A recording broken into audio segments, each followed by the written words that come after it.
आज तक की टीम और मैं पहुंच चुके हैं इस पावन नगरी वृंदावन में, जहां से सीधे पल पल की अपडेट हम आप तक पहुंचाएंगे। लेकिन सबसे पहले जरा शुरुआत इस वक्त की बड़ी खबर के साथ कर लेते हैं। बड़ी खबर, लखीमपुर कांड तो आपको याद होगा।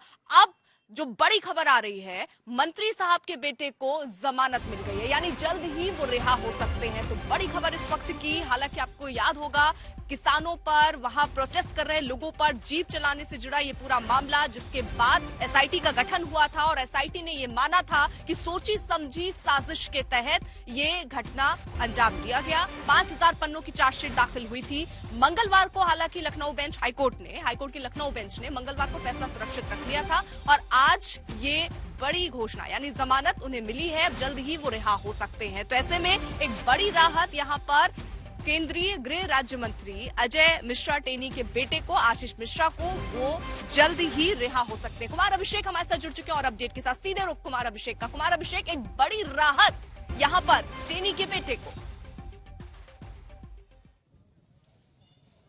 बिल्कुल, केंद्रीय गृह राज्य मंत्री अजय मिश्रा टेनी के बेटे अजय मिश्रा, आशीष मिश्रा को जमानत मिल गई है। उनके लिए तो राहत भरी खबर है, लेकिन बीजेपी के लिए ये मुश्किलों का सबब हो सकता है, क्योंकि चुनाव चल रहे हैं। पहले चरण का आज मतदान हो रहा है और जिस मुद्दे ने सबसे ज्यादा बीजेपी को परेशान रखा वो था किसानों का मुद्दा। और किसानों के मुद्दे के बीच जिस तरीके से लखीमपुर का कांड हुआ था और लखीमपुर में किसानों पर गाड़ी चढ़ाई गई, उसके बाद सबसे ज्यादा सवाल अगर किसी पर उठे थे तो अजय मिश्रा टेनी, जो कि केंद्रीय गृह राज्य मंत्री हैं, उन पर उठे और चार्जशीट में बकायदा उनके बेटे को दोषी तक ठहराया गया। लेकिन आज उन्हें हाईकोर्ट की तरफ से जमानत दे दी गई है और कल आशीष मिश्रा मोनू जो है, उन्हें कल शायद जेल से भी उनकी रिहाई हो जाएगी। तो कुल मिलाकर जमानत तो मिली है, लेकिन ऐसे वक्त पर जमानत मिली है जब ये फैसला, अगर सियासी रूप से आप देखें तो ये बीजेपी को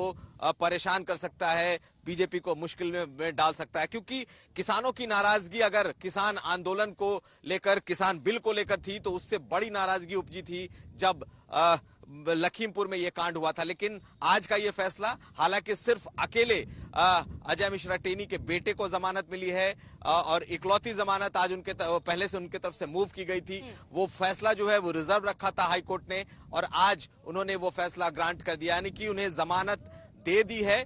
लेकिन उस जमानत के आधार क्या बताए गए हैं अभी तक ये सामने नहीं आया है, यानी कि अभी ये अपलोड होना बाकी है पूरा ऑर्डर। जैसे ही ये सामने आएगा तब पता चलेगा कि आखिर उनके जमानत का उनको आधार क्या है। लेकिन कुल मिलाकर ये एक बड़ी बात, बड़ी खबर इस वक्त जरूर निकल कर आ रही है। ठीक है,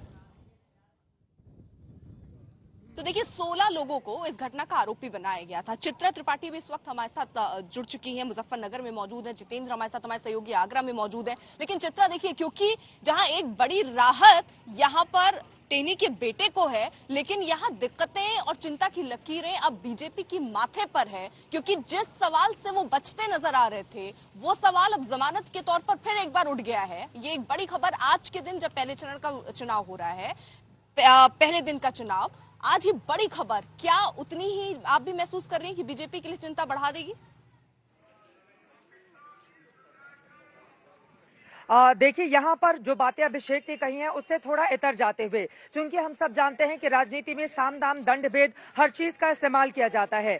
लखीमपुर कांड, अब अजय मिश्रा टेनी और उनके बेटे आशीष मिश्रा टेनी को लेकर बीजेपी का अब तक का जो रुख रहा है वो हम सब ने देखा है। अगर बीजेपी वास्तव में लखीमपुर कांड वाले मामले में बैकफुट पर होती तो यकीनन अब तक मंत्री महोदय का इस्तीफा हो जाता, लेकिन ऐसा हुआ नहीं। इसके बजाय कई मोर्चों पर बीजेपी के नेता बचाने की कोशिश करते हुए अजय मिश्रा के देखे गए।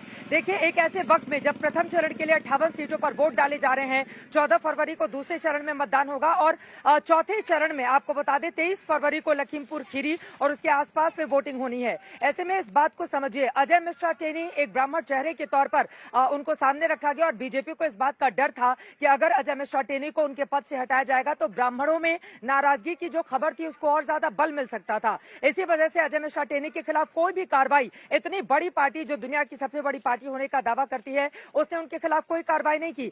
वहीं दूसरी तरफ किसानों से जुड़ा हुआ ये मुद्दा है। हमें यह भी नहीं भूलना चाहिए कि रमन कश्यप जो पत्रकार इसमें मारे गए थे, कुल 8 लोगों की मौत हुई थी, जिसमें 4 किसान भी थे। पत्रकार के भाई ने हाल ही में कांग्रेस पार्टी ज्वाइन की, तो वहां से भी लगातार बीजेपी पर हमला किया जाता रहा। लेकिन यकीनन बीजेपी के नेताओं को भी पता होगा, क्योंकि पहले से ही कुछ स्थितियां भांप ली जाती हैं। लेकिन बीजेपी अब इसको लेकर कैसे आगे बढ़ेगी, ये महत्वपूर्ण है। लेकिन विरोधी दल यकीनन इसको बड़ा मुद्दा बना करके आखिर जो इतनी गंभीर धाराओं में जेल में था, उसको इतनी आसानी से जमानत कैसे मिल जाती है। हालांकि इलाहाबाद हाईकोर्ट की लखनऊ खंडपीठ का ये फैसला है, वहां से ये फैसला आया है, लेकिन विरोधी बीजेपी को घेरने की कोशिश करेंगे। लेकिन लखीमपुर खीरी मामले में बीजेपी का अब तक का जो स्टैंड रहा है, उससे साफ है कि बीजेपी इस मामले को लेकर आगे कैसे बढ़ेगी। बिल्कुल, देखिए जितेंद्र, लेकिन एक बात भी देखी गई है, जिस तरीके से चित्रा कह रही है, थोड़ा दाएं बाएं रही है बीजेपी इस पूरे मुद्दे पर। सीधे कोई इस पर न जवाब देना चाहिए है, न इस पर सीधे इस मुद्दे को बहुत ऊपर रखना चाहिए, और इस मुद्दे को जब पूछा जाता है तो इधर उधर घुमाने की भी बात बीजेपी की तरफ से हमने देखी है। तो जाहिर तौर पर आज जब ये मुद्दा सामने आया जमानत के तौर पर, तो जहां विपक्ष अब एक बार फिर से प्रबल तरीके से इस मुद्दे को उठा के सामने रखेगा, तो बीजेपी एक बार फिर से बैकफुट पर तो है ही, जवाब देने में फिर से बीजेपी को दिक्कत होगी। बिल्कुल अर्पिता, बीजेपी की तरफ से ऊहापोह की स्थिति रही है। चाहे वो टेनी मिश्रा के जो विपक्षी पार्टियां लगातार ये बात करती रही हैं कि उनका इस्तीफा होना चाहिए, बीजेपी ने इस पर किसी भी तरीके से वैसा जवाब नहीं दिया है। लेकिन आपको बता दें कि 2 बजे के आसपास का जो मतदान हुआ है, उस मतदान के बीच में इस तरीके का जो फैसला इलाहाबाद हाईकोर्ट की तरफ से आता है, उसके बीच में ये जो चुनाव पूरा हो रहा है पश्चिमी उत्तर प्रदेश में आज का हो रहा है, वहीं दूसरा चरण भी पश्चिमी उत्तर प्रदेश में होगा। तो ऐसे में जो ये मैसेज है, वो मैसेज अलग तरीके का जाएगा, क्योंकि किसान लगातार इस पूरे मामले को लेकर के आंदोलन करते रहे हैं, किसान अलग अलग जगहों पर धरना करते रहे हैं, और उनकी तरफ से कहा जाता रहा है कि अजय मिश्र टेनी का इस्तीफा होना चाहिए, क्योंकि उनके बेटे इस पूरे मामले में फंसे हुए हैं। एसआईटी की जो रिपोर्ट आई थी, उस रिपोर्ट में यह कहा गया था कि ये सुनियोजित साजिश है, यानी कि उनकी तरफ से ये क्लियर कर दिया गया था कि इसमें साजिश रची गई है। ऐसे में इसका नुकसान हो सकता है। लेकिन जिस तरीके से चित्रा बता रही हैं कि एक पक्ष ये भी है कि ब्राह्मण वोट बैंक जो है वो उसका जो मतदान होना है लखीमपुर खीरी में, उसका एक फायदा भी हो सकता है। तो ऐसे में दोनों स्थितियां देखी जा रही हैं। लेकिन आज जिस तरीके से जमानत मिली है, उसको लेकर के अजय मिश्र टेनी से जो इससे पहले हमारी उनसे बातचीत हुई, उनका कहना था कि उनका बेटा निर्दोष है और उनकी तरफ से कुछ भी कार्रवाई नहीं की गई है।